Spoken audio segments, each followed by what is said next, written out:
who is the creator of this universe, and next to his Prophet Muhammad sallallahu alaihi wasallam. Respected the presidents of this occasion, who is the sitting on the chair, the leaders and another brothers and sisters, sitting the opposite side of all. Welcome all of you in Islamic Rose. Assalamu alaikum wa rahmatullahi wa barakatuh. Allah Quran অপর বিধান বেশি করছে একটু কমিয়ে দেন তারা বুঝতে পারে আল্লাহর কোরআন অপর বিধান বেবিশাল গ্রন্থ সূরাটির নাম সূরা ফুরকান সূরা নাম্বার 25 পারা নাম্বার 19 আয়াত নাম্বার 66 আমি তেলাওয়াত করেছি আল্লাহ পাক বলেন ওয়াল্লাযিনা ইয়াবিতুনা লিরাব্বিহিম সুজদান ওয়া কিয়ামা and those who believe in the night here and standing before the Lord. আল্লাহর প্রেমিকা বান্দাবান্দি তারা যারা রাত্রি কাটাবে কিয়াম আর সাজদায় যেরকম সুবহানাল্লাহ সুবহানাল্লাহ বললে গুনাহ হবে না নির্ঘাত নেকি হবে 90টি পড়া নেকি হবে একবার সুবহানাল্লাহ বললে পড়া নেকি হবে 90টি 10টা না ভুল আমাদের ধারণা কেন কোরআনের একটা অক্ষর পড়লে 10টা নেকি একটা অক্ষর বলে পড়া নেকি 10টা আর সুবহানাল্লাহ একটি আপনার দুটি শব্দের সমন্বয়ে 9টি অক্ষর আছে তাহলে 9 10 90টি হবে আলহামদুলিল্লাহ এটাও 90টি নেকি হবে ওখানে আরবি 9টা আছে আল্লাহু আকবার 80টা হবে ওখানে আরবি বর্ণমালা 8টা আছে এক কথায় যত অক্ষর পড়বেন তয় 10 দিয়ে গুণ করতে হবে তাহলে এতটা আমাদের নেকি হবে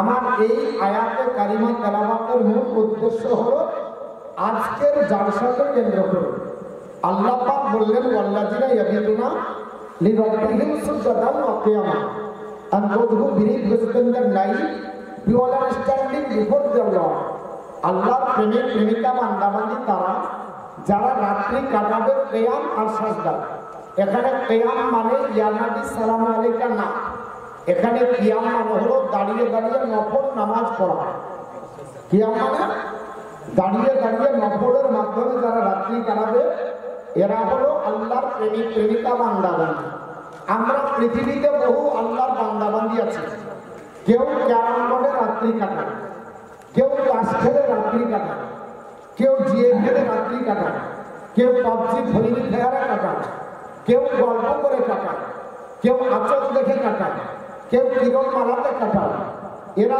সবাই কিন্তু রাত্রি জাগরণ করে আর সবাই আল্লাহর বান্দাবান্দি কিন্তু সবাই আল্লাহর খাস না কেন বান্দাবান্দি হিসাবে বান্দাবান্দি কিন্তু প্রেমিক প্রেমিকা তারা হবে যারা রাত্রি কাটাবে নামাজের মাধ্যমে অর্থাৎ দাঁড়িয়ে নফলে এবং সাজদার মাধ্যমে আমরা কত আল্লাহর বান্দাবান্দি যে সামান্য 2 ফোঁটা পানি আমার মাথায় পড়ার কারণে আমরা এত বড় রহমতের মাহফিল ছেড়ে আমরা চলে গেছি কিন্তু এখনো মেলা চলছে খেলা চলছে বাজার চলছে পাবজি চলছে তাসের ভান্ডার চলছে জুয়ার ভান্ডার চলছে বিভিন্ন ধরনের প্রোগ্রাম এখনো চলছে না আমাদের এলাকায় আপনাদের এলাকায় রাস্তাঘাটে আমরা দেখতে পাই কারণ যারা ভদ্র সমাজ এদের রাত্রি 12টা না হলে রাত্রি লাগে না ঘুম ভাঙে সকাল 9টায় কিন্তু রাত্রি হয় 12টায় যারা গ্রামের মানুষ এলাকাতে তেমন উন্নত নাই তাদের এসার নামাজের পর ঘুমিয়ে যায় কারণ এদের ফজর ধরতে হয় আর আমরা তো আপনার বলা হয়েছে সবাই আপনার শহর ঘেঁষা মানুষ অতএব আমাদের ঘুম ভাঙবে 10টার সময় আর ঘুমাবার টাইম হলো একেবারে রাত্রি 12টায় সৃষ্টির সেরা তারা হবে আল্লাহ পাক বলেন ইন্নাল্লাযিনা আমানু ওয়া আমিলুস সালিহাতি উলাইকা হুম খায়রুল বারিয়া নিশ্চয় তারা সৃষ্টির সেরা যারা ঈমান আনেছে ঈমান আনার পরে আমালে সলিহা করেছে এখন তো আমরা এতক্ষণ তো শুনলাম সব ঈমানের কথা নবীকে ভালোবাসি মহব্বত করি অনেক কিছু শুনলাম শোনার পর আমাদের এই কান দিয়ে ঢুকেছে আর এই কান দিয়ে বেরিয়েছে এখনই আপনার মনে হচ্ছে প্রয়োজন হলে জীবন দিব। নবী তো আপনাকে ভালোবাসি, আর এতটা ভালোবাসি যে নবী পাকের কথা শোনার পরে এই বৃষ্টির কারণে একটু দাঁড়িয়ে থাকতে পারলাম না। যদি আপনার মনে হচ্ছে এইটুকুই সহ্য না করতে পারি, তো জীবন কি একেবারে দেওয়া সহজ? কত সহজ, প্রাণ দেওয়া সহজ, মুখে বললেই হয়? অত সহজ হয় না। আল্লাহর কোরআন তেলাওয়াত করেছি। আল্লাহ রাব্বুল আলামিন কোরআন এমনি পাঠায়নি, কোরআন পাঠিয়েছে ইন্না আনজালনা আলাইকাল কিতাবা লিন-নাসি বিল হক we have revealed this book to the internal. হাবিব আমি আল্লাহ আপনার উপর কোরআন অবতীর্ণ করেছি মানুষের কল্যাণ কল্পে। জোরে বলো সুবহানাল্লাহ। কোরআন মানুষের কাছে থাকবে, রোগে পড়বে, বিপদে পড়বে, মুসিবতে পড়বে, সমস্যায় পড়বে, আপনার রিফিউজিং মাই কোরআন, আমি আল্লাহর কোরআনের শরণাপন্ন হও। Any problem I will be solve, তোমাদের সব সমস্যার সমাধান আমি আল্লাহর কোরআন দেব। জোরে বলো সুবহানাল্লাহ। কিন্তু তখনই সম্ভব যখন কোরআন অনুযায়ী চলবো, তখনই সম্ভব যখন কোরআনকে গাইড বুক মানবো, তখনই সম্ভব যখন কোরআন অনুযায়ী বাস্তব জীবন রূপায়ণ হবে। মুখে বলবো, বাস্তবে কোনো আপনার প্রমাণ নাই, তাহলে ওর কোনো মূল্য আপনার হবে না। কারণ পৃথিবীর জমিনে অথেন্টিক গ্রন্থ, আসমানের নিচে জমিনের উপরে এত বড় গ্রন্থ আল্লাহ আর কোনোদিন পাঠায়নি, ভবিষ্যতেও পাঠাবে না। এর জন্য বিশ্ববিখ্যাত আপনার মনে আছে সংবিধান রচনাকারীদের মধ্যে অন্যতম ব্যক্তিত্ব নাম হলো ডক্টর বি.আর. আম্বেদকর। উনি বলতে বাধ্য হয়েছিলেন Quran is the ultimate constitution for human race. Quran এমন একটা সংবিধান, মানব জাতির জন্য চূড়ান্ত সংবিধান। জোরে বলো সুবহানাল্লাহ। পৃথিবীতে যত সংবিধান এসেছে সব সংবিধানের উপরে মানব জাতির কল্যাণের জন্য আল্লাহ পাক যাকে অথেন্টিক গ্রন্থ করে পাঠিয়েছে সেটা হলো কোরআন। এই কোরআন, ইফ ইউ রিড দ্য কোরআন, তুমি যদি কোরআন পড়ো, ইউ উইল ফাইন্ড গুডনেস, তোমার নেকি হবে। বান্দাবাদি করতেও যদি না পারো, টাচ দ্য কোরআন, কোরআনকে স্পর্শ করো, ইউ উইল ফাইন্ড গুডনেস, তবুও তোমার নেকি হবে। ছোটও যদি না পারো, লুক অ্যাট দ্য কোরআন, কোরআনের দিকে তাকাও, ইউ উইল ফাইন্ড গুডনেস, তবুও নেকি হবে। কারণ কোরআনকে বানানি মেরা ফল, কোরআন আল্লাহর জ্বলন্ত মজেদা। জোরে বলো সুবহানাল্লাহ। আর এই কোরআনের ভিতরে সমগ্র বিশ্বের জ্ঞান আমার আল্লাহ পাক দান করেছে। কোরআনে যে রিলিজিয়াস বুক হুইচ আল্লাহ হাতে ভেতরে জাদ্দাহুল হল, কোরআনে এমন একটা সংবিধান, এমন একটা গ্রন্থ, সারা বিশ্বের জ্ঞান আল্লাহ কোরআনে দিয়েছে। তবুও আমরা আপনার বুঝতে পারি না। আমাদের আপনার বলে আছে ঈমান এতটাই কমজোর, এতটাই দুর্বল, একেবারে একটু বাতাস উঠলেই লড়ে যায়। হ্যাঁ, লড়ে না, লড়ে না। সাহাবা কেরামের জীবনী নিয়ে আমরা আলোচনা করি। বদরের নাম হলো 313 জন, গোটা লড়িয়ে দিল। আল্লাহ ফারিস্তা দিয়ে সাহায্য করেছে। কেন করেছে? পালিয়ে গেলে করতো না। নবী গো, আপনি যেখানে আছেন সেখানে আমরা এক পা কিছু হওয়ার নাই, এক পা কিছু হওয়ার নাই, তার জন্য আল্লাহ সাহায্য করেছে। আর আমরা কেমন? আমরা মুখে বলি কিন্তু কাজে করি। তো যাই হোক, আমরা এসেছি আল্লাহর বান্দা, ইবাদত করার জন্য। ইবাদতের মাধ্যমে নফল ইবাদত করে রাত্রি যদি কাটাই, তাহলে আল্লাহর প্রেমিক প্রেমিকা হওয়া যাবে। অনেক ব্যক্তি আছে নামাজও পড়ে না, দাবার আবার দাবি করে আমরা হচ্ছে আশিকে রসুল। কিসের রসুল? আশিকে রসুল। কেন? বলে নবীকে ভালোবাসি, নামাজ পড়ো। বলে না। তো নবী আবার বলেছেন, হাদিসটি আপনার সুনানে তিরমিজি, হাদিস নাম্বার 2827, সুনানে দারকুতনি হাদিস নাম্বার 1754, হযরত জাবির বর্ণনা করেন যে নবী আমার বলতেছেন, বাইনাল কুফরি ওয়াল ঈমানি তারকুস সালাত, একজন বেঈমান আর একজন ঈমানদারের মধ্যে পার্থক্য হলো নামাজের। যারা কাফির হবে এরা নামাজ পড়বে না, যারা ঈমানদার হবে নামাজ পড়বে। যদিও কোনো বেনামাজিকে শরীয়তের বিধানে ডাইরেক্ট কাফেরের ফতোয়া দেওয়া চলে না, কিন্তু আল্লাহ রাসূল পার্থক্য করে দিয়েছে। কাফের আর ঈমানদারের পার্থক্যটাই হলো নামাজের মাধ্যমে। 60 বছর হলো নামাজ পড়ি না, আশিকে রাসূলের দাবি করি, ও দাবি করে কোনো লাভ হবে না। কারণ নবী আমার বলেছে, শোনো, হযরত আলীকে আলীকে ডাক দিয়ে বললেন, এ আলী মুর্তজা, হায়দারে কাররাম, আমার শিরস্থানে দাঁড়াও, আমার কাছে চলে আসো।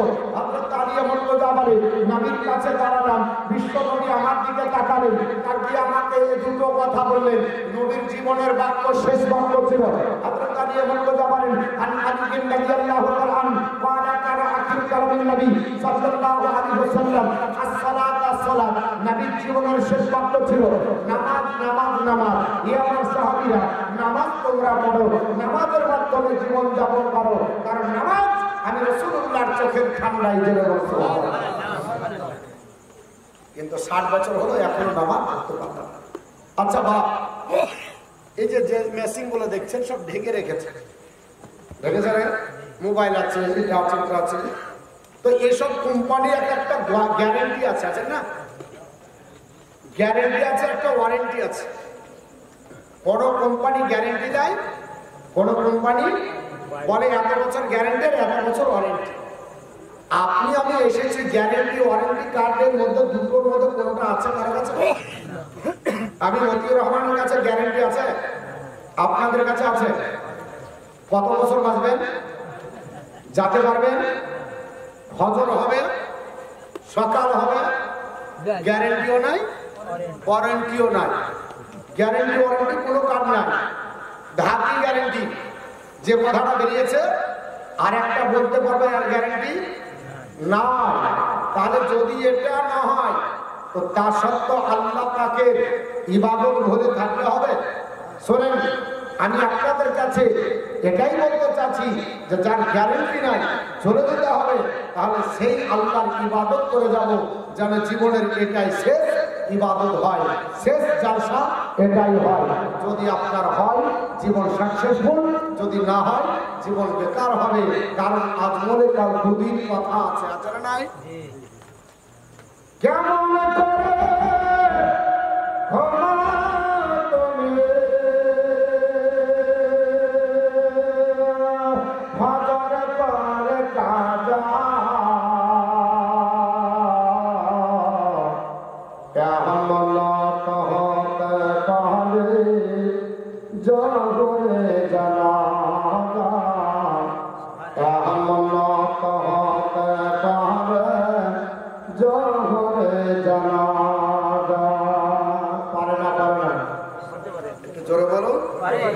মনে হয় ভালো লাগছে না? হ্যাঁ, আমার সঙ্গে মাশাআল্লাহ সুবহানাল্লাহ বলবেন। আমি যতক্ষণ থাকবো হাদিস কোরআন নিয়ে এই ইবাদতকে উপরে কেন্দ্র করে বলবো, কারণ আমরা আল্লাহর বান্দা। বান্দার কাজ হলো বন্দেগী করা। বান্দার কাজ কি? বন্দেগী করা। গোলামের কাজ গোলামতি করা। তো আল্লাহ যার জন্য পাঠিয়েছে তাই যদি না হয় তাহলে জীবন বেকার, কিছু হবে না। এর জন্য আজ পৃথিবীতে 1/3 মুসলমান আল্লাহ মুহাম্মদ সাল্লাল্লাহু আলাইহি ওয়াসাল্লামের প্রতিবাদ করতে পারছে না। কেন? এদের ইবাদতের জন্য, ঈমানের জন্য। এদের আপনার মানে হচ্ছে মুখেই শুধু আছে, এরা কাজ করতে পারবে না। আর 313 জন গোটা মক্কা মুকাররমার কাফের লিডার 1000কে কাঁপিয়েছে। কেন? তাদের ইবাদতের জোর ছিল, ইবাদতে জোর ছিল, ঈমানের পাওয়ার ছিল। আল্লাহর কাছে চাইছে, বলছে হুজুর বলে কি জুম্মার দিন দোয়া করেন যেন গোটা মুশরিক যা আছে সব যেন একেবারে শেষ হয়ে যায়। মনে হচ্ছে নদী খানার মা সারা জীবন ফাঁকি দিয়েছে, জুম্মার দিন পাই পেশার ইমামকে বলছে দোয়া করেন যা আছে সব জেলে হয়ে যায়। আপনার মতো নামাজ কাজা করা, আপনার মতো ঘুষখোর সুদখোর অমক্ষর সমক্ষরের দোয়া আল্লাহ কবুল করবে? আল্লাহ বলেছে আস্তাইনু বিসসবরি ওয়াস সালাহ, হে আমার বান্দা বান্দি আমার কাছে চাও, নামাজ পড়ে ধৈর্য ধারণ করে। 1 নাম্বার নামাজ পড়ো, তারপর ধৈর্য ধারণ করে চাও। ওয়া ইন্নাহা কাবীরাতুন, কিন্তু এটা খুব কঠিন কাজ। ইল্লা আলাল খাসিন, কিন্তু মুখলিসদের জন্য নয়। মুখলিস ছাড়া যারা হবে তাদের জন্য কঠিন হবে। আল্লাহ রাব্বুল আলামিন বলেছে হাফিজু আলাস সালাত, নামাজের যত্ন নাও, নামাজের প্রতি যত্নবান হও। নামাজের খবর নাই, আর আমরা আল্লাহকে ডেকে বলছি জুম্মার দিন আল্লাহ এসেছি, কোনোদিন তো পাই না, তাই যা ঘরে 1.5 ঘন্টা ডেকে এলাম, যা আছে সব শেষ হয়ে যায়। কেমন করে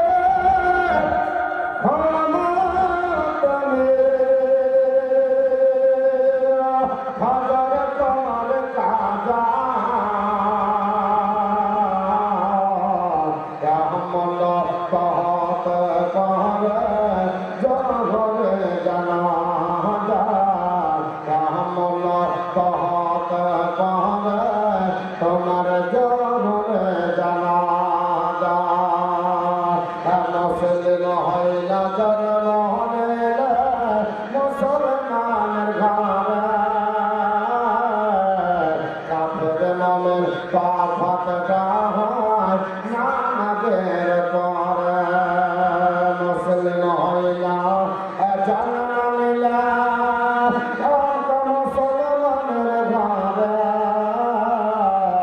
কাফের মোমেন হাতটা হয় নামাজের পরে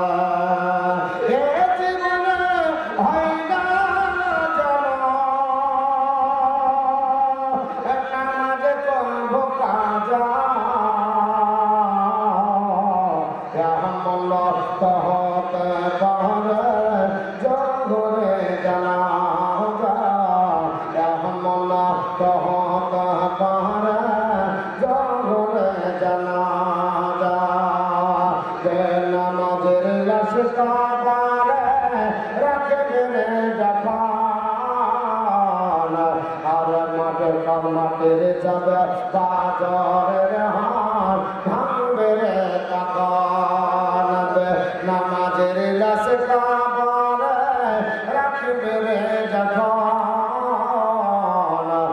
মাটির যাবে বাজারের হাট ভাঙবে রে তখন অভিষেক সাপের ছবল অভিষেক সাপের ছবল বেনামাজি সাজা এমন নষ্ট হতে পারে জঘরে জানাজা এমন নষ্ট হতে পারে জঘরে জানাজা বেনামাজি পাবে না নবীর সাফায়াত আর বচত হবে শেষ ঠিকানা আঘাতার আঘাত বেনামাজি পাবে না নবীর সাফায়াত